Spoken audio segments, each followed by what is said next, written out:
मंडळी नमस्कार, मी विलास बडे न्यूज 18 लोकमतवर आपल्या सगळ्यांचं स्वागत करतोय। आपल्याला कल्पना आहे 2 सप्टेंबरला राज्य सरकारने जो GR काढला त्या GRच्या नंतर महाराष्ट्रामध्ये सामाजिक आणि राजकीय मोठी उलथापालथ सुरू आहे। याचे क्रिया प्रतिक्रिया ह्या सगळ्या उमटत असताना एका बाजूला OBC मध्ये अस्वस्थता आहे, दुसऱ्या बाजूला मराठा समाजामध्ये भीती आहे आणि त्यांच्याही मनात संभ्रम आहे। अशा सगळ्या परिस्थितीमध्ये एक घटना घडली, ज्या घटनेच्या नंतर पुन्हा राजकारण तापलंय। लातूर जिल्ह्यातल्या एका तरुणानं OBC आरक्षणाच्या भीतीमुळे ते गेलं अशी भीती वाटून आत्महत्येसारखं टोकाचं पाऊल उचललं। भुजबळ तिथे गेले आणि आता या सगळ्या मुद्द्यावरून हा मुद्दा चर्चेत आला की राजकारण जीवावर बेतू लागलेलं आहे का। आणि या सगळ्याबद्दल बोलण्यासाठी आता आपल्यासोबत मराठा आंदोलक मनोज जरांगे पाटील जोडले गेलेले आहेत। पाटील साहेब, स्वागत आहे तुमचं न्यूज 18 लोकमतमध्ये। तुमच्यापर्यंत ही बातमी आलेली असेल की एका तरुणानं लातूरमध्ये आत्महत्येसारखं टोकाचं पाऊल उचललंय। हा तरुण OBC प्रवर्गातला आहे असं कळतंय। मराठा समाजातल्या सुद्धा अनेक मुलांनी आतापर्यंत आत्महत्या केल्या। तुम्हाला काय वाटतं, या सगळ्याला जबाबदार नेमकं कोण आहे? याला सरकार आणि हे राजकारणी लोक जबाबदार आहेत। OBCचा मुलगा असो, तो मराठ्याचा असो, तो हिंदूचा असो, तो दलित मुस्लिमाचा असो, तो कोणाचाही असो किंवा शेतकऱ्याचा असो, आत्महत्या असती। त्याच्यात जात किंवा वर्ग असं बघून चालत नाही। कारण गरिबाचे लेकरं हे लोकांनी असले ह्या राजकारणी लोकांमुळे भडकून दिल्यामुळं विनाकारण बिचारे आत्महत्या करतायत। आणि कुठल्या जातीचा असू द्या, त्यांनी आत्महत्या करू नये, माझी विनंती आहे त्यांना। कोणी मदतीला येत नाही। राजकारणी 2-4 दिवस येतात, गप्पा आणते, तिथे मीडिया जमतो, मीडिया समोर बोलतात, आपले लेकरं बाळ उघड्यावर पडतात। कोणी कोणाचं नसतं, ज्याचं त्याला भोगावं लागतं। त्यामुळे कोणी मराठा असो किंवा OBC असो, कोणी आत्महत्या करू नये ही माझी सगळ्यांना विनंती। ठीक आहे, तुम्ही आवाहन करताय आणि सांगताय की राजकीयाला बळी पडू नये कोणी सुद्धा। पण या सगळ्यामध्ये तुम्हाला असं वाटतं का की दोन्ही समाजामध्ये या सगळ्या राजकीय आरक्षणाच्या लढाईच्या नंतर एक प्रकारची अस्वस्थता दाटलेली आहे?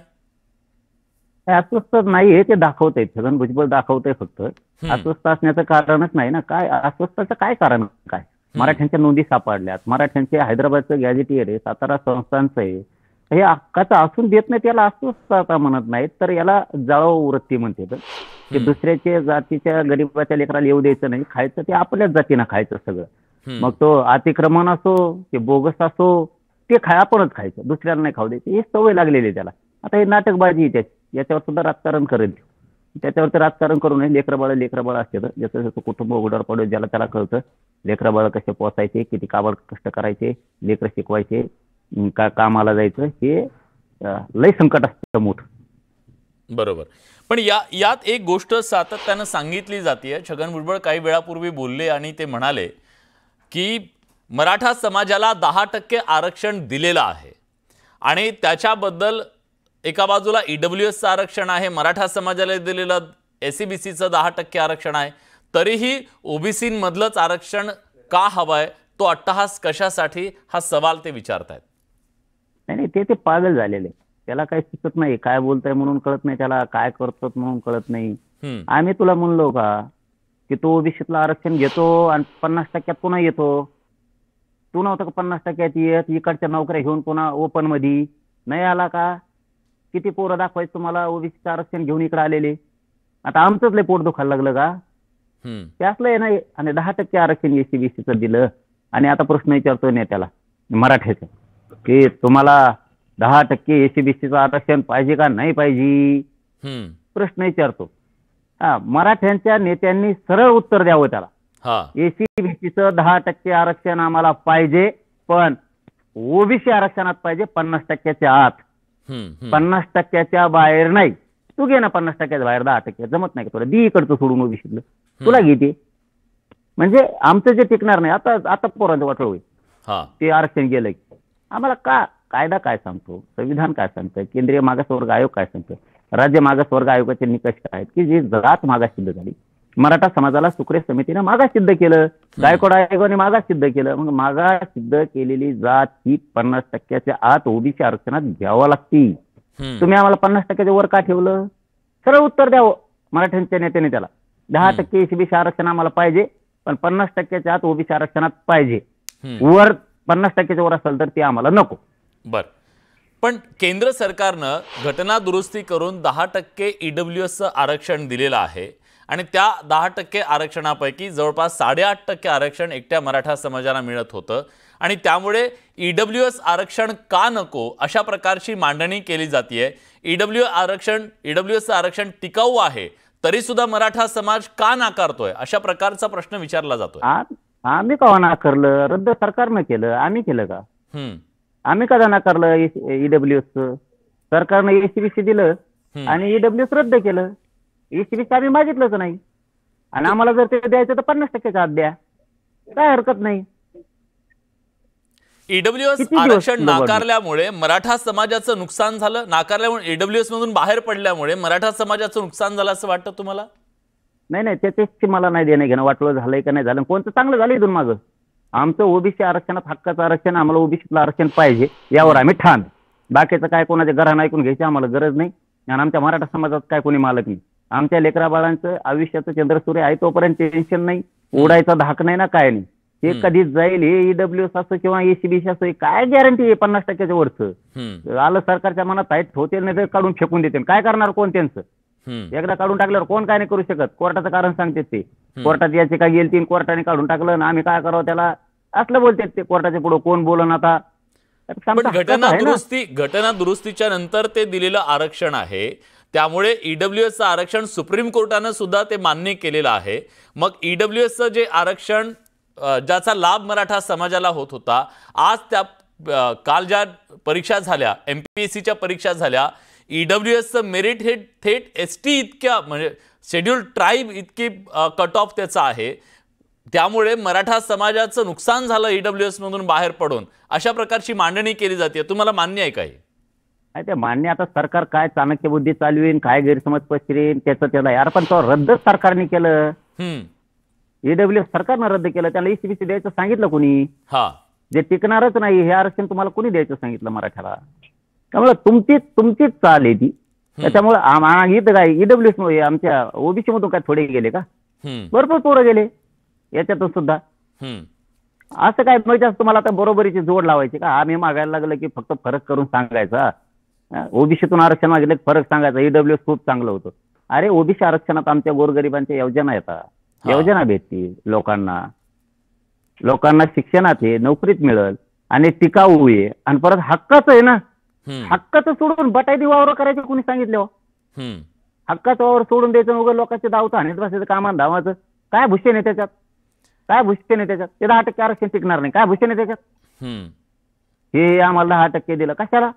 कोणत्या दिवशी जाईल माहिती आहे का? आपलं हक्काचं रान आहे, ते आपलं हक्काचं असावं, त्याच्यात आपण रात्रंदिवस राबू शकतो. लोकांच्या रानात रात्रंदिवस राबून उपयोग काय? ती कधी आपल्या हात काढून घेऊ शकतो. त्याचं वावर एकदा नीट झालं तर ते म्हणू शकतो आणि जा माझ्या वावराच्या बाहेर. काय करायचं मग?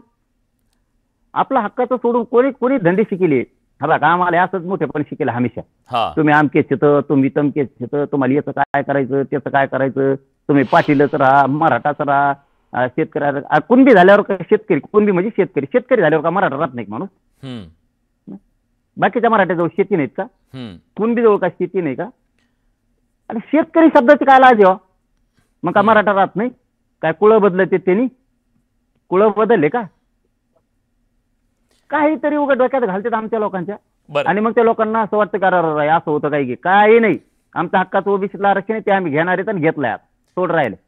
हे खरं आहे का की ईडब्ल्यूएस आरक्षण नाकारण्याच्या संदर्भातली भूमिका राजकीय आरक्षण ईडब्ल्यूएस मध्ये नाहीये आणि राजकीय आरक्षणासाठी ओबीसी आरक्षण हवाय मराठा समाजाला, हे खरं आहे का? हे तुमच्या आमच्या सारख्या चाबऱ्याचं मत आहे. इथं महत्वाचं सोडून द्यायचं आणि एकावरच बोट ठेवायचं. आता हागल्याला जागेवर डास बसतच ना. मग तुम्हाला जे नाही तीच जागा दाखायची सवय लागली, त्याला आम्ही काय करावं? इकडे बाकीची दुसरी चांगली जागा दाखवा ना. आरक्षणामुळे नोकऱ्या लागायला लागल्या, योजना यायला लागल्या, घरकुलं यायला लागले, पंचायत समिती जिल्हा परिषदच्या योजना यायला लागल्या, गोरगरिबांना कृषीच्या सिंचनाच्या शेतीसाठी योजना यायला लागल्या, पोरींना शिक्षण घेता यायला लागलं, फीस कमी लागायला लागली, नोकऱ्या लागायला लागल्या. हे दाखवा ना. एकच कोपरा दाखवते तेवढा जिनास काय ती होत.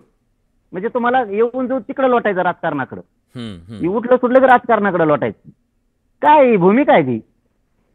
फक्त दूषित मनं करायची मराठ्यांची. की तुम्हाला राजकारणासाठी पाहिजे काय यासाठी पाहिजे, काय पाहिजे राजकारणासाठी? हम्म. बाकीचे फायदे सांगा ना, याच्यापासून हे फायदा आहे तेवढंच एक धरून बसलेत. आम्हाला मराठ्याला कळतं ना कोणत्यात काय फायदा आहेत. आता आम्ही आमचं समजून घेतलेलं आहे भाऊ, याच्यात योजना आहेत. कुणी किती गैरसमज केला, राजकारणासाठी मागत येत, पुढं काय यासाठी मागत येत, ईडब्ल्यूएस लय चांगलं होतं आणि एससीबीसी लय चांगलं आहे आणि आता हे राजकारणासाठी मागतं. आमच्या मराठ्याला सगळं कळतं कोणतं चांगलं आहे. आम्ही आमचं मिळवतोय, मिळवणार आहेत, त्याच्यात काहीच शंका नाही. आणि ओबीसीच पाहिजे आम्हाला, ईडब्ल्यूएस आम्ही रद्द केलेलं नाही. तुमच्या आंदोलनाच्या नंतर खरं तर जो राज्य सरकारनं GR काढला, त्या GR मध्ये गॅझेट लागू करण्याच्या संदर्भात सांगितलं गेलं आणि त्यामुळे विशेषतः मराठवाड्यामध्ये एक प्रकारचा आरक्षणाचा गोंधळ निर्माण झालाय का? कारण आता बंजारा समाज उभा राहिला, वंजारी समाजातल्या काही लोकांनी मागणी केली, बाकी भटक्या विमुक्तांचे आंदोलन आझाद मैदानावर सुरू आहे. ते म्हणतात आम्हाला ST मध्ये द्या, आम्ही ट्राईब हाऊस आणि आम्हाला तिथं दिलं पाहिजे. हा सगळा गोंधळ कसा निस्तारायचा? तुम्हाला वाटतं का की एक ते गॅझेट लागू केल्यानंतर पूर्ण मराठवाड्यामध्ये आरक्षणाचा गोंधळ उडालाय? नाही, गोंधळ कशाचा उडाला? जे आहे ते आहे, सत्य नाकारता येत नाही कोणाला. सत्य नाकारलं तर तो माणूस टिकू शकत नाही. उदाहरणार्थ छगन भुजबळ, त्याला सत्य नाकारायचं नाही, फक्त अफवा सोडायच्या, गैरसमज सोडायचे.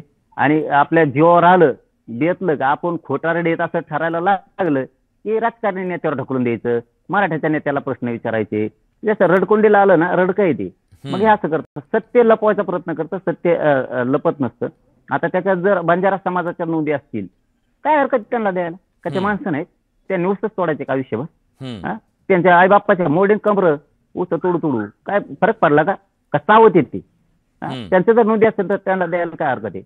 कोणाची नोंद असतो द्या ना, ज्याला नोंदी नाही त्याला बरं वाटीत बसली कामान धामाची. कोणाच्या नोंदी आहे त्याच्यात? कोणाच्याच नाही. 16% आरक्षण तर खाऊन मोकळं झालं आमचं आरक्षण आहे ते 1994 ला घेतलेलं. राजकीय स्वार्थापोटी ठातूर मातूर GR काढला आणि लगे वाटप करून टाकलं आमचं 16% आरक्षण. मंडळनं तर तुम्हाला 14% दिले, त्याच्यावरच बोला फक्त तुम्ही, पुढे बोलायचं काय अधिकार आहे तुम्हाला? बोगस आरक्षण खाता. आता कोणी बोलत नव्हतं त्याच्या विरोधात, सरकार बी नाही, कोणी लोक बी नाही. पण तुम्ही आमचे आधार घेऊन, म्हणजे हैदराबाद गॅजेटचा आधार घेऊन जर GR काढले, त्याच्यावर जर बोलत असलात तर आम्हाला 94च्या GR वर बोलावं लागेल. इंदिरा साहनी जजमेंटला, सुप्रीम कोर्टाला, केंद्रीय मागासवर्ग आयोगाला 2% 50%चं वर्ष मान्य नाहीये, त्याच्यावरही बोलणार आता आम्ही. 52% कसं काय? 16% दिलं कसं काय? काय काय निकष लावले? कोणत्या मागास जाती सिद्ध झाल्या? काय निकष लावले त्यांना? त्यांचे व्यवसाय काय तर बघू द्या ना आम्हाला. म्हणजे आम्हाला जर फरक कळलं आमच्या व्यवसायात त्यांच्या व्यवसायात काय बदल. 180 जातीच्या 4.5 जाती झाल्या कुठून झाल्या? पोटजाती उपजाती म्हणून. मग मराठ्याची पोटजात कोण बी होत नाही का? आमचे व्यवसाय एक नाहीत, रोटीबिटी व्यवहार एक नाहीत, परंपरा एक नाहीत, सणवार एक नाहीत, आमचे कुळ एक नाहीत, आमचे नातेसंबंध एक नाहीत, काय एक नाही आमचं. म्हणजे तुमचं ते चालतं. ही कोणती भूमिका? हे दुटप्पी भूमिकेमुळं मराठी शाने झाले आता की हे आपल्याला फसवत गेले. आमचा तो पाहुणा ते घातला पोटजात म्हणून, आमचा ते स्वयरा घातलेच पोटजात उपजात म्हणून. आहात काय आमचेच आवत आहेत का? मग आम्ही नाहीत का तसं म्हणून नाही आहेत का? हे बघा, असले तुम्ही तुमचं असलं राजकारण आता चलत नाही आणि चलवून देत नाहीत. तुमचं सगळा बेगडीपणा आता उघडं पाडलेला. तुम्ही समाजाच्या समोर उघडे पाडलेले, तुम्हाला समाजाला दाखवायला नाक राहिलेलं नाही. तुमचा खोटरडापणा विचारतोय विभागान कसा. मराठी जर ओबीसीत आले, इथून मग SC-BC होते, आता 50% येणार आहेत. पहिलं ते सोडून द्यायचं का? तू नव्हतं घेत 50% ओपनच्या, येत नव्हता. ओबीसीचं आरक्षण खाय, इकडं ओपनचं खाय, तेव्हा चालत होतं. आमचं दुखत होय तेवढं. काय भाषा आहे राव? दुटप्पीपणा किती आहे? तुमच्या आंदोलनानंतर जो GR काढला त्याला चॅलेंज करण्यात आलेला आहे. 2 याचिका त्याच्याबद्दलच्या दाखल करण्यात आलेल्या आहेत. तुम्हाला काय वाटतं, आता हा GR टिकवणं सरकारच्या समोरची मोठी जबाबदारी आहे? तुम्हाला काय शब्द दिलाय? सरकार टिकवणारच आणि ते टिकणारच आहे हो. यांचे GR साध्या 2 वेळेवर काढलेत. आतापर्यंत 67 पासून 1989 पर्यंत, त्याच्यानंतर आता 2012 पर्यंत ज्या ज्या पोटजाती उपजाती घातल्या एक वेळेवर GR काढलेले त्यांनी. आमच्याला हैदराबाद गॅजेटचं महसुली दस्तावेजाचे पुरावे, सरकारी नोंदीचे पुरावे, कोणाच्या बापाला काय होत नाही तिथं. किती खेटू द्या तुम्ही, सरकारची जबाबदारी आहेत ना. मुख्यमंत्री फडणवीस साहेब टिकवतील, मराठ्यांचा रोष अंगावर घ्यायचा का नाही ते ठरवतील. आणि शिंदे साहेब येतं, विखे पाटील साहेब येतं, आहेत ना, भरपूर आहेत. त्या सामंत साहेब, शंभूराजे साहेब येतं, सगळेजण लढतील ना. सरकारची जबाबदारी ते टिकवणं आणि आम्ही बी चाललो ना. आम्ही बी चाललो आता. आम्ही पुढच्या आठवड्यात आम्ही सुद्धा आता चॅलेंज करतो ना 1994चा GR. कसं काय चॅलेंज होत नाही? आमचा आधार असून जर चॅलेंज होतोय तर तुमचा बिना आधाराचा कसं करा तो बघतो ना आता. छगन भुजबळला ओबीसी वाटोळत करायचंय ना, त्याला आमचा नाविलाज. आम्ही आतापर्यंत असल्या भानगडीत पडलो नाही. आणि IBM लोकमतला प्रामाणिक सांगतो मी, आम्हाला आणखीनही 16% आरक्षण 1994ला दिलेलं चॅलेंज करायचं नाही. गरीबाचं वाटोळं करायचं नाही, आमची इच्छा नाही. इतके नाश्ते आम्ही नाही येत. तुमच्या छगन भुजबळला गोरगरीब ओबीने सांगा, ओबीसी सांगा नीट राय, तो ह्यामुळे आमचं सगळं वाटोळं होईल. हे 16 जाईल, 50%च्या वरचं 2% म्हणजे ते 2 आणि हे 16 18% आरक्षणाचा देवारा करशील तू. 200 जातीचं वाटोळं करून ठेवशील, तू शांत राय. कारण आता इथून मागं आम्ही म्हणायचं जाऊ द्या गरीबाच्या लेकर खाते काय करायचं. पण आता हे आम्ही गरीब नाहीत का? मग आमच्या चॅलेंज करून आमचं वाटोळं करायला लागला. आम्ही कागद आणले ते काय आम्ही कागद दाखवतो तुम्हाला. आम्ही सुरू केला आता 67 पासून 54 पासून 2 पर्यंत. कारण आता कोर्टात छटायचं म्हणल्यानंतर आम्ही बी पुऱ्या ताकदीनं उतरणार आहेत ना. आमचे काही कागदपत्र जमा करायचे राहिले होतील. आम्ही बी तयारी सुरू केली ना. आता हो दे, आता काय व्हायचं ते होईच आता. मग कारण आमचं नियतीनं, कायद्यानं, संविधानानं, घटनेला जे मान्य येते, आयोगाला ज्या मान्यते निकष मान्य ते सगळ्या तरतुदी पूर्ण केल्या, तरी आमचं टिकून द्यायला. आता आम्ही हैदराबाद गॅझेटेडचा आधार घेऊन GR काढला तरी तुमचं पोट दुखत. मग आता आम्ही नाही दम खात. हो दे, काय व्हायचं तर GR बघतो, चॅलेंज करतो का नाही. तुम्ही अंमलबजावणीच्या साठी आग्रही होता. तुम्ही 17 सप्टेंबरच्या बद्दलची तारीख सुद्धा दिलेली होती. पण विखे पाटील असं म्हणतायत की थोडं धीरानं घ्या, श्रद्धा सबुरी महत्वाची असं ते एक प्रकारे सुचवतायत. अंमलबजावणीच्या साठी वेळ लागेल असं ते म्हणतायत. तुम्ही सरकारला तो वेळ देणार आहात? श्रद्धा सबुरी घेतली म्हणून किती दिवस चाललं. नाही तर असे करोडो लोक मुंबईत घेऊन गेले तर कुणी गोंधळ घालून भांडण करून माघारी आला असता. दोनदा सिद्ध करून दिलं देशाला बी मुंबईला बी. आम्ही आम्हाला फक्त आरक्षणाची गरज आहे, राजकारण करायचं नाही. आम्हाला राजकारण करायचं असतं तर GR घेतल्यावर सुद्धा गोंधळ घातला असता. आम्ही तसले लोक नाही आहेत. आम्हाला देणं घेणं नाही त्या राजकारणाचं किंवा कोणाला टार्गेट करायचं म्हणून काम नाही करत. मी तरी नाही करत कमीच. तुम्ही म्हणताय गोंधळ घातला नाही. मी तुम्हाला भुजबळ काय म्हणतायत एकदा दाखवतो. भुजबळांचा आता नुकताच बाईट आला आपण बोलत असतानाच. भुजबळ म्हणतायत की मराठ्यांनी मुंबईत जाऊन गोंधळ घातला. ऐकूया ते काय म्हणतात. मी त्याच्यावर तुमची प्रतिक्रिया घेतो. गेले तेलंगणामध्ये इकडं तिकडं हैदराबाद सगळे 2-2.25 लाख त्यांनी दिले. आता सगळ्या मराठ्यांनाच म्हणायला पाहिजे अरे काय. आणि मग त्याच्यानंतर हे अशा प्रकारचे जे आहेत 3-4 दिवस काय हैदराबाद मुंबई शहरामध्ये घातला आपल्याला माहिती आहे. मागच्या वर्षी अख्खं बीड जाळलं जरांगीच्या कार्यकर्त्यांनी. आणि यावर्षी मुंबईमध्ये काय नाही. आणि त्या रेषेवर खाली हा GR निघाला. आणि हा GR आहे हा ओबीसींच्या मुळावरचा आहे असं आमचं म्हणणं आहे. आम्ही ते मुख्यमंत्र्यांना सुद्धा कळवलं.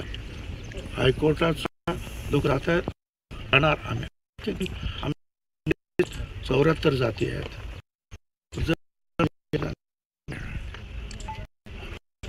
आता इथं जे आहे. ठीक आहे, ऐकलं ते काय म्हणाले, तुमची प्रतिक्रिया. ते लय येडे राव. हे काय ते नाही इथं त्याला संस्कृती कळती का? ते इथं नाहीच पाहिजे बघा. तिकडं पाहिजे नागालँड, तिकडं नेपाळ असल्या इकडं पाहिजे. तिकड्यात लोकांत शोभत होती. आता चष्मा लावलाय काळा भांगार. तिकडच्या लोकांत शोभत होती. तिकडेच पाहिजे जाणार. इकडं काही कामाचं नाही. त्याला संस्कृती कळती का? त्याला गोंधळ म्हणतात का? गोर गरीब मराठ्यांचे ते खेळ आहेत. आपले लेकरं हलग्या वाजवतेत, कुठं लय जेम खेळते. ही संस्कृती आहे.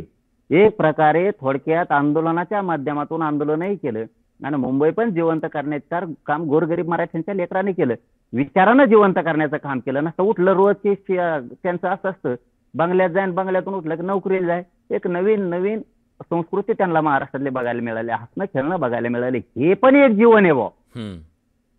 मेन मालक खरे मुंबईत आता शिकालते आलेले ते पाहुणे आहेत मुंबईत आलेले. त्याने दाखवलं बाबा आमच्या महाराष्ट्राची ग्रामीण महाराष्ट्राची संस्कृती अशी. त्याला गोंधळ म्हणतंय. किती गेलेले याला गोंधळ कशाला म्हणजे हेच कळत नाही. याला पिऊन गोंधळ घालायचं सवय. ते गोंधळ येणे बघितले असतील. याला हे आपल्या महाराष्ट्रात शोभतच नाही बरं. याला संस्कार संस्कृती काही कळतच नाही. तिकडेच पाहिलंय नागालँड फांगालँड नसते का तिकडं. नेपाळ फेपाळात असं सोडून द्यायला पाहिजे. हे जाणार तिकडे नेऊ. पण तुम्हाला असं वाटतं की आता राज्यातली जी सगळी आरक्षणाची स्थिती आहे या स्थितीतनं समाजामध्ये तणाव निर्माण होतोय, हा तणाव कुठेतरी निवळणं गरजेचं आहे। सगळ्या नेत्यांनी, सगळ्या जातीच्या नेत्यांनी थोडीशी भाषा आपली सुधारणं गरजेचं आहे। त्यांना सुधारल्यावर चांगलं होईल ना, मग तिथं गोरगरीब मराठ्याचं, गोरगरीब ओबीसीचं चांगलं होईल ना, चांगलं होऊन नाही द्यायचं। त्यांनी जर भाषा सुधारली तर ते चांगलं होईल ना। मराठ्याला आरक्षण द्या म्हणले तर मग एकोपा राहील, गुन्ह्या गोविंदाने एकमेकाच्या गळ्यात हात टाकून हिंडते, ते हिंडले नाही पाहिजे। कारण मराठ्यांच्या जर हक्काच्या नोंदी आहेत, हे जर 4-5 नेते आहेत ओबीसीचे, हे जर म्हणले नोंदी आहेत म्हणल्यावर द्या यार त्यांना। गॅजेटियर आहेत का त्यांचे हैदराबादचं, सातारा संस्थांचं, देऊन टाका, उगा आड ओपण्यात काहीच नाही। शेवटी भाऊ आहेत ना, लहान मोठा भाऊ म्हणतो ना आपण एकमेकाला, मग जाऊ दे।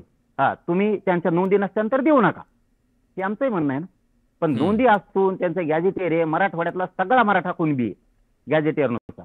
सातारा संस्थांच्या गॅजेटियर आणि बॉम्बे गव्हर्नमेंटच्या गॅजेटियर नुसार सातारा, कोल्हापूर, सगळे, सोलापूर पासूनचे सगळे जिल्हे, अहिल्यानगर पासून पुण्याचे सगळे जिल्हे यायला लागले सांगलीचे। काय हरकत आहे द्या म्हणायला, किती एकोप होईल, गळ्यात पडते ना दुसऱ्या दिवशी लोक एकमेकाचे। पण याच्यात मग त्याचं राजकारण भागत नाही ना, त्याच्याशिवाय ओबीसीचं वाटोळ होत नाही, त्याशिवाय मराठ्याचं वाटोळ होत नाही, आणि मग यांचं भागत नाही, मग द्यायचं झुकून। गरीब ओबीसीला बिचारायला काय कळत नाही, मग गरीब मराठ्याचा वापर करायचा आमच्या नेत्यांनी आणि त्यांच्या नेत्यांनी, यांचं भागलं। गरीब ओबीसी नाही म्हणायला पाहिजे आपल्याला आरक्षण आहे, त्यांच्या नोंदी आहेत ना, मिळू द्या त्यांना, नेत्याला असंच उड्या हाणून द्या, कोंकड हाणायचं तिकडं, काहीच होत नाही। तुम्ही जर विनाकारण ते स्टंट करतात काही बी, आणि मग त्या स्टंटाला बळी पडून तुम्ही जर विनाकारण आपल्या ओबीसीच्या मराठ्याच्या एकमेकाच्या नाराज अंगावर घेणार असल्यास याला कोणीच काही करू शकत नाही। हा तुम्ही समजून घ्या, तुम्ही समजून घ्या की मराठ्यांच्या नोंदी सापडल्या, त्यांना दिलं पाहिजे। ओबीसीचे लेकर काय, मराठ्याचे लेकर काय वेगळे नाही, ह्या भूमिकेत आलो काहीच नाही राहिलं महाराष्ट्रात, सगळे शांतता कोणकडवी। पण तुम्हाला एक वाटतं असं की जर समजा संपूर्ण मराठा समाज ओबीसीमध्ये आला तर त्याचं सब कॅटेगरायझेशन करून आपल्याला सगळ्यांना त्याच्यात सामावून घेता येऊ शकेल, एक पर्याय असा सुद्धा आहे का? पहिलेच आहेत ना मराठे, हे पहिलेच आहेत। याचं जर म्हणणं 60% ओबीसी आहे तर मराठा धरून आहे, मराठा पूर्वीपासून आरक्षणात आहे हो, फक्त तितक्या खोल घरात कोणी घुसत नव्हतं। मराठा आता गॅजेटियर निघालं, सरकारी दस्तावेज निघाला, सातारा संस्थांचं गॅजेटियर निघालं, ज्यांना 90ला दिलं, गॅजेटियर 80चे 81चे तर 1800, याच्यावर कळत नाही का गोरगरीब ओबीसीला? यांच्या जुन्या नोंदी आहेत, यांच्या जुने वावर आहेत, दिले पाहिजेत। आपण खेळीमिळे ना घेऊ, जमत नाही का? कुठं धक्का फिक्का काही लागत नाही, हे ना, हे याला खरंच लांब नेऊन सोडायला पाहिजे कुठं। हे सगळं पचका करून टाकतंय, याच्यासारखा चाभरा माणूस नाही दुसरा कोणी। बरं, अजून एक प्रश्न सातत्यानं त्याच्याबद्दल बोललं जात आहे। आतापर्यंत MPSC, UPSC आणि पोलीस भरतीपासून सगळ्या ज्या परीक्षांचे निकाल आले त्याच्यामध्ये SCBC आणि EWSचं कट ऑफ हे कायम ओबीसींच्या खाली आहे। जर मराठा समाज सरसकट ओबीसी मध्ये गेला तर ते ओपनच्याही पुढे ओबीसीचं जर हे गेलं, कट ऑफ गेलं, तर मग मराठा समाजाला काय फायदा होईल? म्हणजे ओबीसीचा फायदा ना मराठा समाजाचा फायदा, अशा प्रकारची मांडणी केली जाते, तुम्हाला ती मान्य आहे का?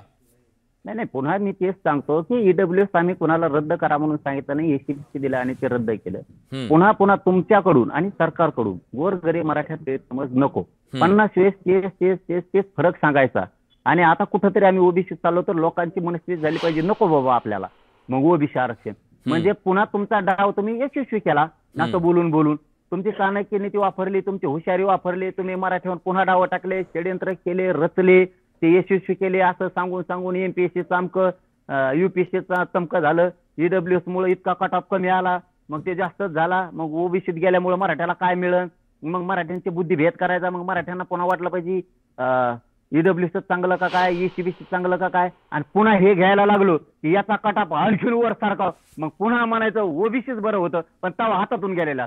त्याच्यामुळे आम्ही एका रस्त्याने चाललो, आम्हाला चालू द्या, उगा तुम्ही लोक कुणी सरकारचं ऐकून मराठ्यात अशा 2 फाका होत्या, 2 भाग होतील असा गैरसमज पसरू नका। जे काय होईल ते आमचं होईल, आम्ही आमचं बघू, आम्हाला ओबीसीचं आरक्षण घ्यायचं, विषय संपला। ठीक आहे, खूप खूप धन्यवाद, तुम्ही न्यूज 18 लोकमतशी बोललात त्याबद्दल। तर मनोज जरांगे पाटील हे ठाम आहेत आपल्या भूमिकेवरती, आणि मराठा समाजाचं हित ओबीसींमधल्या आरक्षणातच आहे, अशा प्रकारची भूमिका त्यांनी पुन्हा एकदा ठामपणे मांडली आहे। खूप खूप धन्यवाद, तुम्ही न्यूज 18 लोकमतशी बोललात त्याबद्दल।